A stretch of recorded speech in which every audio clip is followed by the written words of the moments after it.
فرزند زہرا یہ حالات برے ہیں۔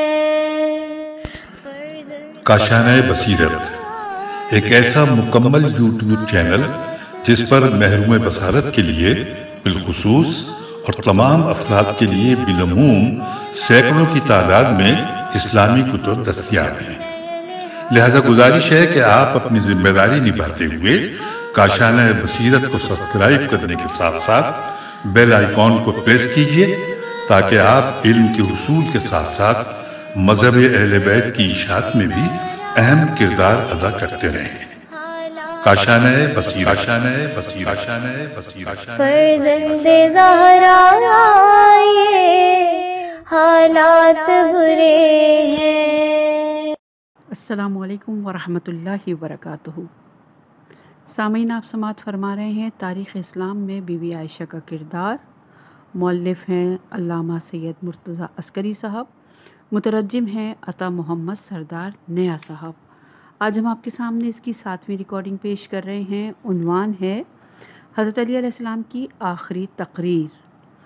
امیر المومنین علیہ السلام نے ان 3 دنوں میں صلح و صفائی کی بہت کوشش کی اور اس راہ میں اپنی تمام توانائیاں صرف کر ڈالیں، لیکن افسوس کی بات یہ کہ کوئی نتیجہ برآمد نہ ہوا اور آپ کے ایلچی لشکر عائشہ سے نا امید واپس آئے اور امیر المومنین کو بتا دیا کہ طلحہ و زبیر جنگ کا مصمم ارادہ کیے ہوئے ہیں۔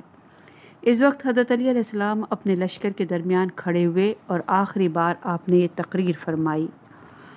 حمد و ثناء الہی اور پیغمبر پر صلوات کے بعد ارشاد فرمایا، میرے ساتھیوں، میں نے ان لوگوں کو 3 دن مہلت دی اور اس مدت میں انہیں بیعت شکنی سے باز رکھنے کی کوشش کی، ان کے طغیان اور سرکشی کو ثابت کیا تاکہ شاید اپنے جاہلانہ ارادے سے باز آ جائیں، لیکن انہیں شرم نہیں آئی اور اپنے ارادے سے باز نہیں آئے، اور اب انہوں نے میرے پاس پیغام بھیجا ہے کہ آمادہ جنگ ہو جاؤں اور ان کے نیزہ و شمشیر کو اپنے اوپر قبول کروں۔ وہ لوگ کہتے ہیں کہ علی کو باطل آرزوؤں نے مغرور بنا دیا ہے، خواہشات نفسانی نے فریب دیا ہے۔ ان کی باتوں پر افسوس ہے۔ ان کی مائیں ان کے سوگ میں بیٹھیں کیونکہ وہ باطل کی راہ پہ چل پڑے ہیں۔ مجھے جنگ کی پرواہ نہیں کہ مجھے جنگ یعنی تلوار اور نیزے سے ڈرایا جائے۔ ہاں، جو مجھے نیزہ اور تلوار کی دعوت دیتا ہے وہ انصاف سے دور نہیں جا رہا ہے، کیونکہ میں اول روز سے نیزہ و تلوار سے آشنائی رکھتا ہوں۔ ان لوگوں نے میرے جنگ اور عملوں کو دیکھا ہے اور میری ضرب کو اپنی آنکھوں سے مشاہدہ کیا ہے۔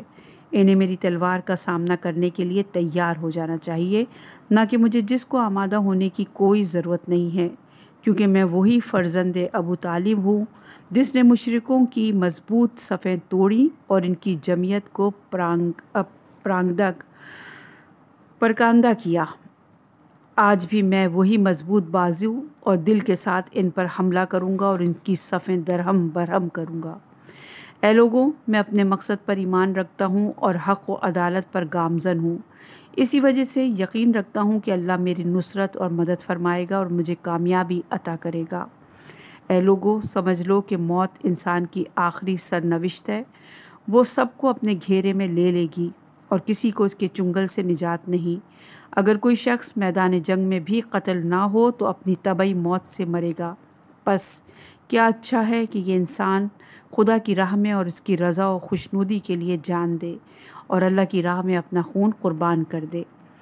علی نے کہا کہ خدا کی قسم، اگر 1000 مرتبہ بھی میدان جنگ میں قتل کیا جاؤں تو یہ میرے لیے اس سے کہیں پسندیدہ ہے کہ میں نرم بستر پر اپنی موت مروں۔ اس تقریر کے بعد امیر المومنین نے اپنا رخ آسمان کی طرف کر کے کہا، خدایا، طلحہ نے میری بیعت توڑی اور مجھ سے جو عہد کیا تھا وہ رون ڈالا۔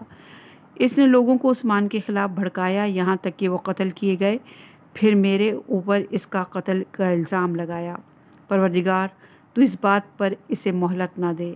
اے مہربان خدا، زبیر نے میرے ساتھ قطع رحم کیا، میری بیعت توڑی، میرے دشمنوں کی مدد کی۔ خدایا، اپنی راہ سے مجھے اس کے شر سے محفوظ رکھ۔ حضرت علی نے یہی یہیں پر اپنی تقریر ختم کی۔ اس کے بعد ابن اسم کے بیان کے مطابق دونوں لشکر ایک دوسرے کی طرف بڑھنے لگے اور ایک دوسرے سے نزدیک ہو گئے۔ اس موقع پر حضرت علی کے لشکر کی تعداد 20,000 تک پہنچ گئی تھی۔ طلحہ اور زبیر کے لشکر کی تعداد 30,000 تھی۔ یہ روایت ہے ترجمہ تاریخ ابن اسم صفحہ نمبر 175، ابن ابی الحدید جلد نمبر 1 صفحہ نمبر 101 پر۔ حضرت علی علیہ السلام نے اپنے جنگی پروگرام کا اعلان فرمایا۔ یہ عنوان ہے۔ طبری کا بیان ہے کہ حضرت علی اور عائشہ کے لشکر نے بروز پنجشنبہ 15 جمادی ثانی 36 ہجری آمنے سامنے صف آرائی کی، اور یہ روایت طبری کی جلد نمبر 5 صفحہ نمبر 199، اغیانی جلد نمبر 16 صفحہ نمبر 126 پر موجود ہے۔ 3 دن تک تیار حالات میں کھڑے رہے، حملہ یا کوئی جنگ ان کے درمیان واقع نہیں ہوئی۔ ان 3 دنوں میں حضرت علی علیہ السلام کی کوشش رہی کہ معاملہ صلح صفائی پر انجام پا جائے، لیکن اپنی کوشش کا کوئی نتیجہ نہ دیکھا۔ آپ صلح سے قطعی مایوس ہو گئے۔ آپ نے جب ملاحظہ فرمایا کہ جنگ بہرحال ہو کر رہے گی تو اپنے لشکر کی تنظیم کے لیے عمومی پروگرام کا اعلان فرمایا، اور مورخین نے حضرت علی علیہ السلام کے جنگی پروگرام کو تفصیل سے بیان کیا ہے۔ حاکم نے مستدرک میں اور ملا علی متقی نے کنز المال میں یحییٰ بن سعید کے چچا کا بیان نقل کیا ہے۔ جنگ جمل کے دن حضرت علی علیہ السلام نے اپنے لشکر والوں کے سامنے بلند آواز سے اعلان فرمایا، اے لوگوں، تم دشمن کی طرف تیر اندازی نہ کرو، کسی پر تلوار یا نیزے سے حملہ نہ کرو، جنگ و خوریزی میں سبقت نہ کرو، ان سے نرمی و ملائمت سے بات کرو۔ اے لوگوں، اگر کوئی شخص اس خطرناک موقع پر ہدایت کی راہ پالے تو قیامت کے دن بھی حیات یافتہ رہے گا۔ اس پروگرام کو نقل کرنے والے ایک شخص کا بیان ہے کہ ہم ظہر تک اسی حالت انتظار میں رہے اور حضرت علی کے فرمان کے مطابق جنگ میں پہل نہیں کی، لیکن عائشہ کے لشکر سے آوازیں اور فریادیں بلند ہوتی رہیں، یا سارت عثمان، اے عثمان کا انتقام لینے والوں اٹھو۔ یہ آواز پورے صحرا میں گونجتی رہی۔ محمد بن حنفیہ ہاتھ میں علم لے کر اپنے والد کے آگے ایک ٹیلے پر کھڑے تھے۔ وہ دشمن کے لشکر کو اچھی طرح دیکھ سکتے تھے، ان کی آوازیں پورے طور پر سن سکتے تھے۔ امام نے انہیں پاس بلا کر پوچھا، اے محمد، یہ لوگ کیا کہہ رہے ہیں اور ان کی آوازیں کیوں بلند ہیں؟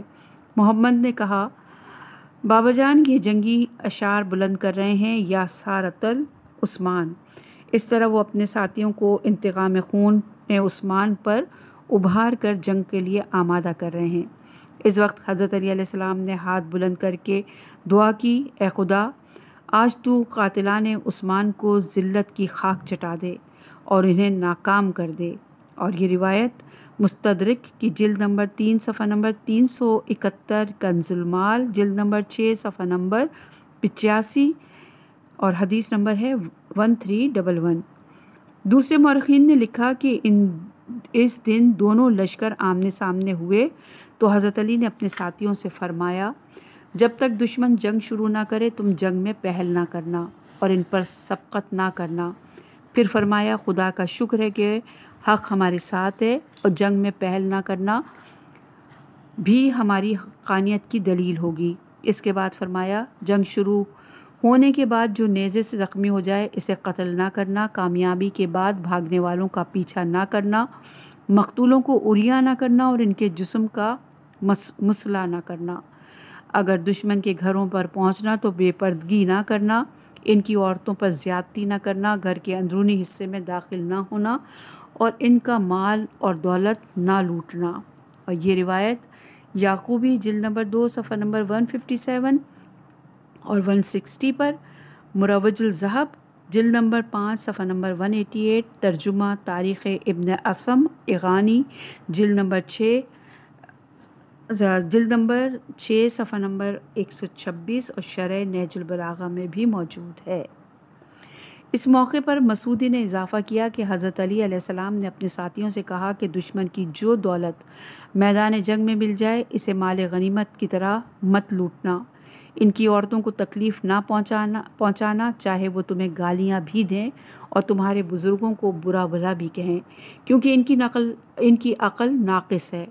رسول خدا صلی اللہ علیہ وآلہ وسلم نے ان کی اذیت سے منع کیا ہے، چاہے وہ کافر ہی ہوں۔ بالآخر معمولی زیادتی بھی، یہاں تک کہ عورتوں کو سرزنش بھی ممنوع ہے۔ حضرت علی علیہ السلام نے قرآن کے ذریعے اتمام حجت فرمایا۔ حضرت علی علیہ السلام نے صلح و صفائی کی بھی اپنی کوشش کی، کوئی نتیجہ نہ دیکھا تو قرآن سے تمسک اختیار کیا، دشمن پر اس سے اتمام حجت کیا۔ آپ نے قرآن ہاتھ میں لے کر بلند آواز سے فرمایا، تم میں کون ہے کہ اس قرآن کو ہاتھ میں لے کر دشمن کو اس کی طرف دعوت دے، یہاں تک کہ وہ اس راہ میں جان سے ہاتھ دھو بیٹھے گا اور شہادت سے سرفراز ہوگا۔ اس وقت ایک جوان سفید لباس میں ملبوس پڑا ہوا آگے بڑھا۔ اس نے کہا، اے علی، میں اس موت کی راہ کو عاشقانہ طریقے پر اپنے لیے خریدتا ہوں۔ حضرت علی علیہ السلام نے دوسری بار لوگوں سے فرمایا، کون ہے جو اکیلے اس لشکر کے سامنے کھڑا ہو اور انہیں قرآن کی دعوت دے، اس راہ میں حتمی موت سے نہ ڈرے؟ وہ جوان دوسری بار بھی کہنے لگا، یا امیر المومنین، میری جان آپ پر فدا، میں اس ذمہ داری کے لیے نیزہ و شمشیر سے ہراساں نہیں ہوں اور نہ مجھے موت کی پرواہ ہے۔ امیر المومنین نے قرآن اس جوان کے حوالے کیا اور وہ دشمن کی طرف روانہ ہو گیا۔ اس نے عائشہ کے فوجیوں کو قرآن ہاتھ میں لے کر دعوت دی۔ اس حال میں لوگ اس پر ٹوٹ پڑے اور اس کا ہاتھ جسم سے جدا کر کے زمین پر ڈال دیا۔ اس جوان نے بھرپور حوصلے کے ساتھ قرآن بائیں ہاتھ میں لے لیا اور ان تبلیغ کرتا رہا۔ لوگوں نے اس پر حملہ کیا، بایاں ہاتھ کاٹ ڈالا اور اس حالت میں کہ قرآن اس کے سینے پر تھا اور خون اس کے دونوں ہاتھوں سے جاری تھا، اپنی جان آفری کے سپرد کر دی۔ یہ روایت کنز المال جلد نمبر 6 صفحہ نمبر 85، طبری جلد نمبر 5 صفحہ نمبر 205 اور ابن اسیر میں بھی موجود ہے۔ طبری نے یہ داستان اس طرح لکھی، حضرت علی علیہ السلام نے اپنے ساتھیوں سے فرمایا کہ کون ہے جو اس قرآن کو ہاتھ میں لے کر دشمن کے سامنے جائے اور انہیں اطاعت فرمان کی دعوت دے اور ایسی استقامت و فداکاری کا مظاہرہ کرے کہ اگر ہاتھ بھی کٹ جائے تو قرآن دوسرے ہاتھ میں لے لے اور اگر دوسرا ہاتھ بھی کٹ جائے تو قرآن دانتوں سے دبا لے اور لوگوں کو اس کے حقائق کی تبلیغ کرے۔ اس موقع پر ایک نوجوان کھڑا ہو کر بولا، یا علی، میں ہاں اے امیر المومنین، یہ ذمہ داری مجھے دیجیے۔ علی نے اپنی پیشکش دوبارہ سب کے سامنے رکھی، لیکن اس غیرت مند جوان کے سوا کوئی بھی ذمہ داری کے لیے آمادہ نہ ہوا جس میں لازمی طور سے موت تھی۔ حضرت علی علیہ السلام نے اس جوان سے فرمایا کہ دشمن کی طرف جاؤ اور ان کے سامنے یہ قرآن پیش کرو، ان سے کہو کہ یہ قرآن ہمارے اور تمہارے درمیان فیصلہ کرنے والا اور حاکم ہے، اس میں جو بھی حکم ہو ہمیں اس کے مطابق عمل کرتے ہوئے خون ریزی اور برادر کشی سے پرہیز کرنا چاہیے۔ اور وہ جوان گیا اور اپنی ذمہ داری اچھی طرح نبھائی، یہاں تک کہ دعوت قرآن کی راہ میں اس کا ہاتھ کٹ گئے۔ اس نے قرآن کو دانتوں سے دبا لیا اور تبلیغ کرتا رہا یہاں تک کہ اپنی جان دے دی۔ اس واقعے کے بعد امیر المومنین نے فرمایا، اب لوگوں پر ہر حیثیت سے حجت تمام ہو گئی اور ہمارے لیے ان سے جنگ واجب ہو گئی۔ یہ روایت طبری کی جلد نمبر 5 صفحہ نمبر 24، کامل ابن اسیر جلد نمبر 2 صفحہ نمبر 104، شرح نہج البلاغہ جلد نمبر 2 صفحہ نمبر 431 بحوالہ ابن اسم اور ابو مخنف۔ غمزدہ مادر نے اس پیارے جوان فرزند کے سوگ میں کچھ اشعار کہے جس کا مضمون یہ ہے، اے خدا تو گواہ رہنا کہ اس مسلمان جوان نے انہیں تیری طرف دعوت دی اور ان کی تلواروں کا خیال کیے بغیر قرآن پڑھتا رہا، اور ان کی ماں عائشہ بھی ان کے درمیان موجود تھی، ان کے برے کرتوت دیکھ رہی تھی، ظلم و تدی پر آنکھیں پھرا رہی تھی۔ اس ماں نے اپنے بیٹوں کو اس راستے سے روکا نہیں جو بدبختی اور ہلاکت کی طرف جا رہا تھا، بلکہ وہ انہیں اس ظلم و ستم پر ابھار رہی تھی، انہیں مہندی کے بجائے خون سے خضاب کر رہی تھی۔ ابو مخنف کا بیان ہے کہ ان اشعار کو ذریعہ نے اس جوان کے سوگ میں کہے تھے۔ ابن اسم بھی کہتا ہے کہ وہ جوان کوفے کا باشندہ خاندان مجاشع سے تھا، جس شخص نے اس کے ہاتھ قطع کیے وہ عائشہ کا قریبی خدمتگار تھا، اسی نے اسے قتل کیا۔ عنوان ہے، عمار یاسر نے عائشہ اور سرداران نے لشکر سے بات کی۔ ایک دن رسول خدا نے عمار یاسر سے فرمایا، اے عمار، تمہیں ظالم اور باغی گروہ قتل کرے گا جس دن سے رسول خدا صلی اللہ علیہ وآلہ وسلم نے یہ مختصر اور تاریخی جملہ عمار کے بارے میں فرمایا تھا، وہ مسلمانوں کے درمیان معیار حق بن گئے تھے۔ عمار جس لشکر میں بھی ہوتے اس لشکر کی حقانیت کا ثبوت بن جاتے اور انہی کے ذریعے سے مخالف لشکر کا باطل پر ہونا ظاہر ہو جاتا۔ یہی وجہ تھی کہ امیر المومنین علیہ السلام نے عمار یاسر کو عائشہ اور سردارانہ نے لشکر کے پاس ملاقات کے لیے بھیجا تاکہ انہیں واعظ و نصیحت فرمائیں، شاید وہ لوگ ان کی باتیں سن کر اصل قبول کریں، ورنہ کم از کم ان پر حجت تو تمام ہو ہی جائے گی۔ مسعودی نے یہ واقعہ یوں لکھا: جنگ جمل میں عائشہ کے لیے لکڑی کا ہودج بنایا گیا اور مضبوط اور موٹا تختہ دیا گیا، اس کے اوپر گائے کی کھال اور کمبل بچھایا گیا۔ اس کے بعد ہر قسم کے خطروں سے محفوظ رہنے کے لیے بہت سی زراعوں سے ڈھانپ کر ایک آہنی دیوار کھینچ دی گئی۔ یہ ہودج اتنا مضبوط قلعہ بن گیا تھا کہ اسے مشہور اونٹ عسکر پر رکھا گیا جسے یہ علی ابن امیہ نے خریدا تھا۔ عائشہ کا یہ اونٹ فوج کے آگے آگے چل رہا تھا۔ جب عمار یاسر نے یہ حالت دیکھی تو دونوں لشکر کے سامنے کھڑے ہو کر عائشہ کے فوجیوں سے فرمایا: اے لوگوں، تم نے اپنے پیغمبر صلی اللہ علیہ وآلہ وسلم کے ساتھ انصاف نہیں کیا، اپنی عورتوں کو تو پردے میں بٹھا رکھا ہے اور ان کی زوجہ کو میدان جنگ میں شمشیروں کے سامنے کھینچ لائے ہو۔ پھر عائشہ کے ہودج کے پاس پہنچ کر کہا: اے عائشہ، تو ہم سے کیا چاہتی ہے؟ عائشہ نے جواب دیا: عثمان کا انتقام۔ عمار نے کہا: اللہ ان ظالموں اور باغیوں کو قتل کرے جو بغیر معمولی سا حق رکھتے ہوئے انتقام کا نعرہ لگا رہے ہیں۔ اس کے بعد عمار نے لوگوں سے خطاب فرمایا کہ تم لوگ انہیں خوب پہچان رہے ہو جو خون عثمان میں شریک رہے ہیں، اچھی طرح جانتے ہو کہ ان دونوں لشکر میں کون لوگ ہیں جنہوں نے عثمان کو قتل کیا۔ ہاں، تم پوری طرح جانتے ہو کہ عثمان کے قاتل وہی لوگ ہیں جو آج انتقام کے بہانے سے یہ جنگ اور اختلاف پیدا کر رہے ہیں۔ اتنے میں بارش کے قطروں کی طرح دشمن کی طرف سے عمار پر تیر برسنے لگے۔ اس وقت آپ نے یہ اشعار پڑھے: اے عائشہ، تم ہی نے جنگ شروع کی اور تم ہی سے خون ریزی ہوئی، یہ تمام ہنگامہ اور حادثے تیری وجہ سے پیدا ہوئے، تو نے ہی خلیفہ کا قتل کا فرمان صادر کیا اور تو نے ہی اس کے کافر ہونے کا فتویٰ دیا۔ عمار کی طرف مسلسل تیر آتے رہے، انہوں نے بھی اپنے گھوڑے کو تازیانہ لگا کر اپنے کو لشکر سے علیحدہ کر لیا۔ حضرت علی کے پاس آ کر آپ نے عرض کی: اے امیر المومنین، کب تک صبر کیجیے اور کہاں تک انتظار کیا جائے؟ میں تو یہی دیکھ رہا ہوں کہ یہ گروہ آپ سے بالکل جنگ پر آمادہ ہے۔ عنوان ہے: حضرت علی علیہ السلام نے آخری بار اتمام حجت فرمایا۔ حضرت علی علیہ السلام نے جہاں تک ممکن ہوا صلح و صفائی کی کوشش کی اور دشمنوں پر مختلف طریقوں سے اتمام حجت فرما کر کوئی عذر اور بہانہ نہیں چھوڑا۔ نمبر 1، حضرت علی علیہ السلام نے دشمن کے سرداران لشکر کو خط لکھا اور انہیں بیع شکنی اور خون ریزی سے ڈرایا۔ نمبر 2، حضرت علی علیہ السلام نے عائشہ اور ان کے سرداروں کو پیغام بھیجا اور صلح و صفائی کی دعوت دی۔ نمبر 3، حضرت علی علیہ السلام بذات خود لشکر مخالف کے بزرگوں سے ملاقات کر کے انہیں واعظ و نصیحت فرماتے رہے۔ نمبر 4، حضرت علی علیہ السلام نے دشمنوں کے سامنے قرآن پیش کر کے دعوت دی اور اس کے ذریعے اتمام حجت فرمایا۔ نمبر 5، حضرت علی علیہ السلام نے اپنے ساتھیوں کو ایک جنگی پروگرام مرتب کر کے انہیں سمجھایا کہ جس کی دفعات میں محبت، مہربانی اور صلح صفائی تھی۔ اس پروگرام میں جن باتوں کو پیش کیا گیا ان میں انسانی ہمدردی کا عنصر زیادہ تھا اور اپنے بدترین دشمنوں سے بھی نرمی کا برتاؤ کرنے کا حکم تھا۔ نمبر 6، آخرکار عمار یاسر کو جو حدیث رسول صلی اللہ علیہ وآلہ وسلم کے مطابق میزان حق و عدالت تھے، حضرت علی علیہ السلام نے انہیں لشکر عائشہ کی طرف بھیجا کہ وہ انہیں حق کی دعوت دیں۔ اس طرح دوبارہ آپ نے ان پر حجت تمام کی۔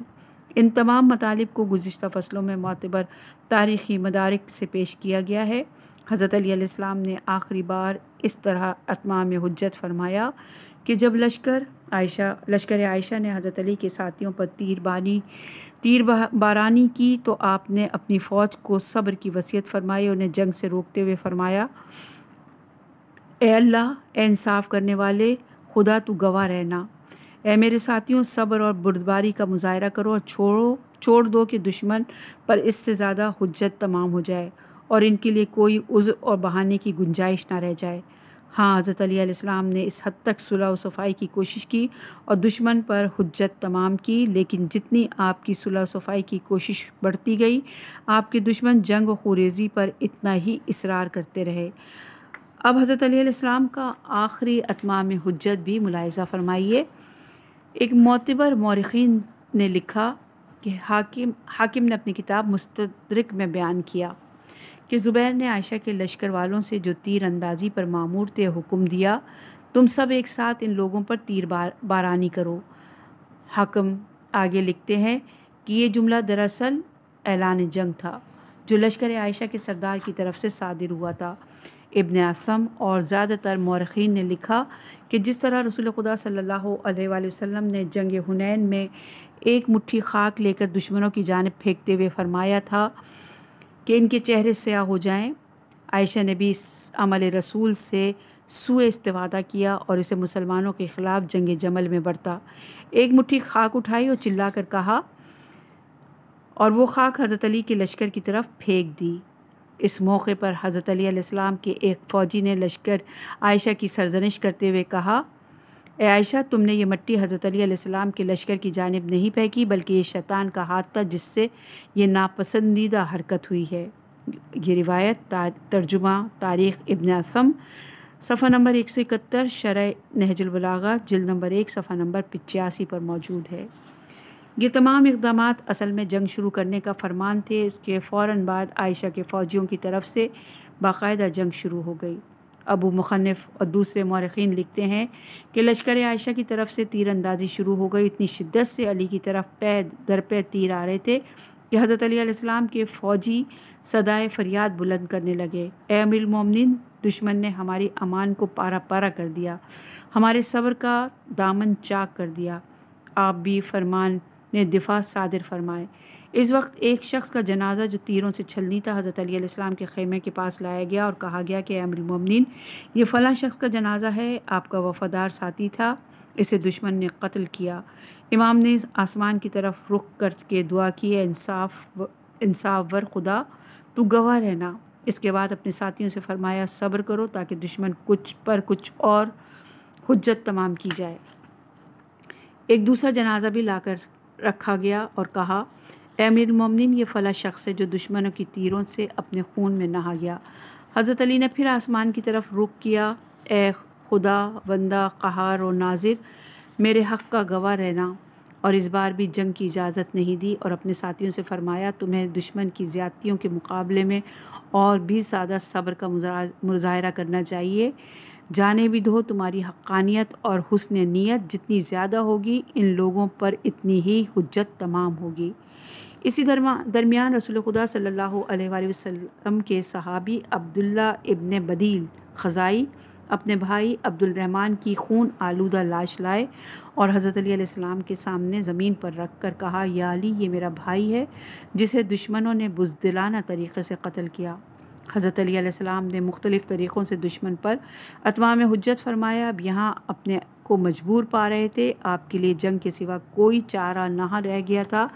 آپ نے کلمہ پڑھا، انا للہ و انا الیہ راجعون، اور یہ کلمہ زبان پر جاری فرمایا اور رسول خدا صلی اللہ علیہ وآلہ وسلم کی زرہ پہنی جس کا نام ذات الفضول تھا، سر پر امامہ رکھا اور رسول خدا صلی اللہ علیہ وآلہ وسلم کے خچر پر سوار ہوئے جس کا نام دلدل تھا، پھر اپنی مشہور تلوار جس کا نام ذوالفقار تھا کمر میں حمائل کی اور عقاب نام کے پرچم کو اپنے فرزند محمد حنفیہ کے حوالے کیا۔ امام حسن و حسین سے فرمایا، میرے بیٹو، چونکہ تم لوگوں سے رسول خدا صلی اللہ علیہ وآلہ وسلم بہت زیادہ محبت فرماتے تھے اور تم انہی سے منسوب ہو، یہی وجہ ہے کہ میں نے علم تمہارے حوالے نہیں کیا اور یہ علم تمہارے بھائی محمد کے حوالے کیا ہے۔ امام اس صورت سے آمادہ جنگ ہوئے اور پھر آپ نے اپنے سپاہیوں کی سمت رخ کر کے یہ آیت تلاوت فرمائی، کیا تم لوگوں نے یہ سمجھ رکھا ہے، سورہ بقرہ کی آیت نمبر 214 کا ترجمہ ہے، کیا تم لوگوں نے یہ سمجھ رکھا ہے کہ یوں ہی جنت کا داخلہ تمہیں مل جائے گا، حالانکہ ابھی تم پر وہ سب کچھ نہیں گزرا ہے جو تم سے پہلے ایمان لانے والوں پر گزر چکا ہے۔ ان پر سختیاں گزری، مصیبتیں آئیں، بلائیں بلائیں آئیں یہاں تک کہ اس وقت کا رسول اور اس کے ساتھی اہل ایمان چیخ اٹھے کہ اللہ کی مدد کب آئے گی۔ اس وقت انہیں تسلی دی گئی کہ ہاں اللہ کی مدد اور کامیابی بہت جلد واقع ہوگی۔ امیر المومنین نے یہ آیت تلاوت فرما کے جنگ کا عزم کر لیا۔ آپ جنگ کے لیے بڑھتے ہوئے یہ دعا کر رہے تھے، اے خدا ہم سب کو صبر و تحمل اور استقامت عطا کر اپنی تائید اور کامرانی سے سرفراز فرما، اور اگر حساس موقع پیش آئیں یا جنگ خطرناک حالات میں سامنے آ جائے تو ہماری مدد اور نصرت فرما۔ عنوان ہے حضرت علی علیہ السلام کی زبیر سے ملاقات۔ دونوں طرف کی فوجیں آمنے سامنے آمادہ جنگ تھی۔ اسی وقت حضرت علی علیہ السلام نے اپنے لشکر سے عائشہ کے لشکر کی طرف حرکت کی اور زبیر کو اپنے پاس بلا کر کہا، اے زبیر تم نے کس مقصد سے اور کیا سوچ کر اتنے بڑے لشکر کو اس سرزمین پر کھینچ بلایا ہے؟ چونکہ میں تمہیں خلافت کے لائق نہیں سمجھا، اس لیے اس فوج کے ساتھ آیا ہوں کہ تمہیں خلافت سے علیحدہ کر دوں۔ اے زبیر جو کچھ تم کہہ رہے ہو یہ صرف بہانہ ہے، کیونکہ میں عثمان سے کمتر نہیں ہوں کہ خلافت کے لائق نہ رہوں۔ اے زبیر تم تو خاندان عبد المطلب کے اچھے لوگوں میں سے اور ہمارے خاندان کے فرد سمجھے جاتے تھے، لیکن جب سے تمہارا بیٹا عبداللہ برسرکار ہوا ہے تو تمہارے اور تمہارے درمیان جدائی ڈال دی ہے۔ اے زبیر مجھے تعجب ہے کہ تم خود قاتل عثمان ہو لیکن اس کا بدلہ مجھ سے چاہتے ہو۔ خداوند عالم ہم دونوں میں سے جس نے بھی عثمان سے زیادہ عداوت کا مظاہرہ کیا ہے اسے دردناک عذاب میں ڈالے اور سخت آفت سے دوچار کرے۔ یہاں تک کہا کہ اے زبیر تمہیں یاد ہوگا کہ ایک دن میں اور تم ایک ساتھ تھے، رسول خدا صلی اللہ علیہ وآلہ وسلم بھی ہمارے ساتھ چل رہے تھے۔ انہوں نے مجھ سے کہا، اے علی ایک دن ایسا ہوگا کہ یہ تمہاری پھوپھی کا بیٹا ناحق تم سے جنگ کرے گا۔ زبیر کو فوراً حدیث رسول یاد آ گئی اور انہوں نے کہا، اے علی خدا کی قسم میں آج کے بعد تم سے ہرگز جنگ نہ کروں گا۔ یہ کہہ کر وہ اپنے بیٹے عبداللہ کی طرف واپس جا کر گئے اور کہا، اے عبداللہ میں جس راہ جا رہا ہوں اس سے بہت زیادہ فکر مند ہوں، نتیجہ محل سے خوفزدہ ہوں۔ میں صاف صاف کہتا ہوں کہ حضرت علی علیہ السلام سے جنگ کرنا میرے نظریے کے موافق نہیں ہے۔ عبداللہ نے کہا، اے بابا آپ نے پہلے دن اس راہ میں مضبوط ایمان اور عقیدے کے ساتھ قدم بڑھایا تھا، آپ کے چہرے پر کسی قسم کا اضطراب نہیں محسوس کیا گیا، لیکن آج آپ نے اپنا ارادہ بدل دیا، آپ کو آپ کے دل میں تشویش بھر گئی۔ لازمی طور سے یہ کھلے ہوئے پرچم اور اٹھی ہوئی حضرت علی علیہ السلام کی تلواروں نے رعب و وحشت میں مبتلا کر دیا ہے اور دل میں اضطراب بھر دیا ہے۔ ہاں اے بابا حقیقت یہ ہے کہ آپ موت کو اپنی آنکھوں سے دیکھ کر علیحدہ ہو رہے ہیں، ورنہ ہمارے مقصد کی تقدیس میں کوئی شک نہیں۔ عبداللہ نے اسی طرح کی محمل باتیں باپ سے کہیں، یہاں تک کہ باپ نے غصے میں چلا کر کہا، تیرا جیسا بیٹا ہونا میرے لیے افسوسناک ہے جو باپ کو ہلاکت اور بختی میں جھونک رہا ہے۔ اے بیٹا تم مجھے حضرت علی علیہ السلام سے جنگ پر ابھار رہے ہو، حالانکہ میں نے قسم کھائی ہے کہ میں ان سے ہرگز جنگ نہ کروں گا۔ میں اس قسم کا کیا کروں؟ عبداللہ نے کہا، بابا یہ بہت آسان ہے، آپ اپنی قسم توڑ دیجئے اور قسم توڑنے کے کفارے میں ایک غلام سر جس کو خدا کی راہ میں آزاد کر دیجئے۔ زبیر نے اپنے فرزند کی ہدایت کے مطابق غلام کو اپنا کفارہ قسم میں آزاد کر کے دوبارہ صف لشکر میں آ کر آمادہ جنگ ہو گئے۔ ابن اسم کوفی نے بھی حضرت علی علیہ السلام اور زبیر کی ملاقات کا واقعہ اس طرح لکھا ہے کہ حضرت علی علیہ السلام نے ان سے کہا، زبیر تم نے میری مخالفت کا علم کس لیے بلند کیا؟ خون عثمان کا انتقام لینے کے لیے؟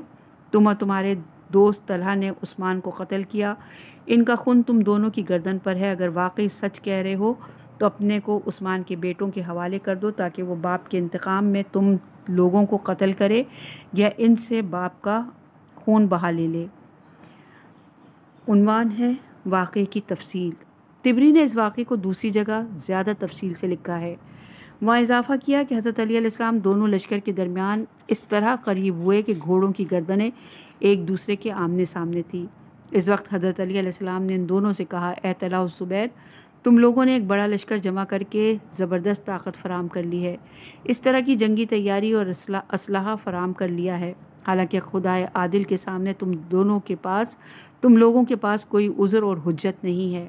لازمی طور سے اس کی بارگاہ میں لاجواب ہو، خدا سے ڈرو، اس کے غضب کا خوف کرو۔ تم نے خدا کی راہ میں اسلام اور کلمہ توحید کی بلندی کے لیے مقدس جہاد کیے ہیں۔ ان تمام بہترین خدمات کے مقابلے میں یہ فتنہ و فساد اور داخلی اختلاف تم لوگوں نے پیدا کر دیا ہے۔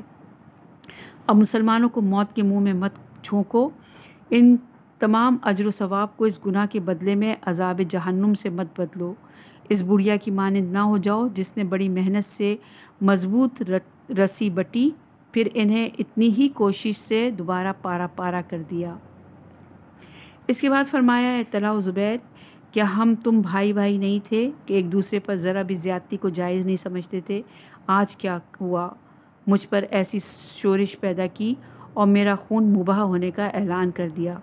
طلحہ نے حضرت علی علیہ السلام کی نصیحتوں کو سن کر کہا، اے علی، تمہارا جرم اور گناہ یہ ہے کہ تم لوگوں کو عثمان کے خلاف بھڑکایا اور ان کا ناحق خون بہایا۔ حضرت علی علیہ السلام نے ان کے جواب میں یہ آیت تلاوت فرمائی کہ قیامت کے دن ہر شخص کو حق کے خلاف اقدامات کی سزا دی جائے گی۔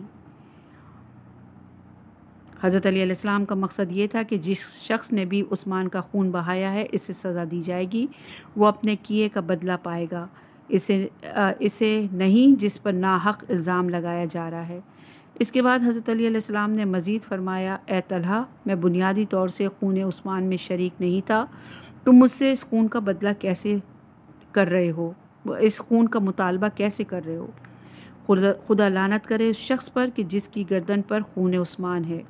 اس کے بعد زبیر سے فرمایا، اے زبیر، تمہیں یاد ہے کہ ایک دن رسول خدا صلی اللہ علیہ وآلہ وسلم میرے پاس سے گزرے، انہوں نے جب دیکھا کہ تم مجھ سے انتہائی محبت کا برتاؤ کر رہے ہو اور میں مسکرا رہا ہوں تو تم نے کہا، یا رسول اللہ، فرزند ابو طالب اپنی خودنمائی سے باز نہیں آئے۔ رسول خدا تمہاری بات سے غضبناک ہوئے اور سرزنش کرتے ہوئے فرمایا، اے زبیر، جس طرح آج تم حضرت علی علیہ السلام پر ناحق اعتراض کر رہے ہو، خدا کی قسم وہ دن بھی آئے گا کہ ناحق ان سے جنگ کرو گے۔ اس موقع پر حدیث رسول صلی اللہ علیہ وآلہ وسلم یاد آئی اور ندامت سے سر جھکا کر کہا کہ اگر یہ حدیث مجھے یاد ہوتی تو ہرگز تم سے جنگ کا اقدام نہ کرتا۔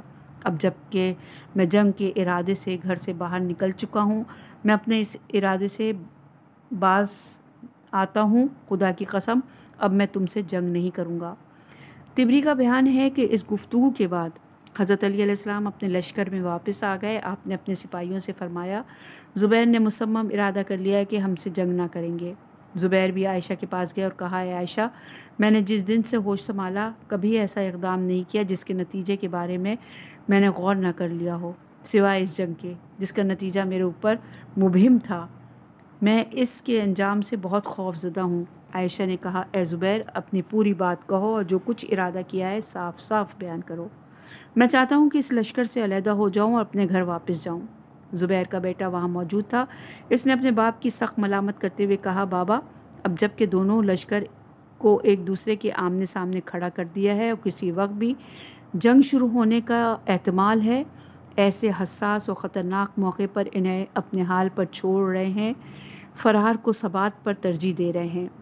اے بابا، حتمی طور سے علی کی تلوار اور فوج دشمن کے بہادر شہ سواروں کے ہاتھ میں پرچم دیکھ کر ایسا خوف و ہراس تمہارے دل میں پیدا ہو گیا ہے اور اب تم نے لشکر سے کنارہ کشی کا ارادہ کر لیا ہے۔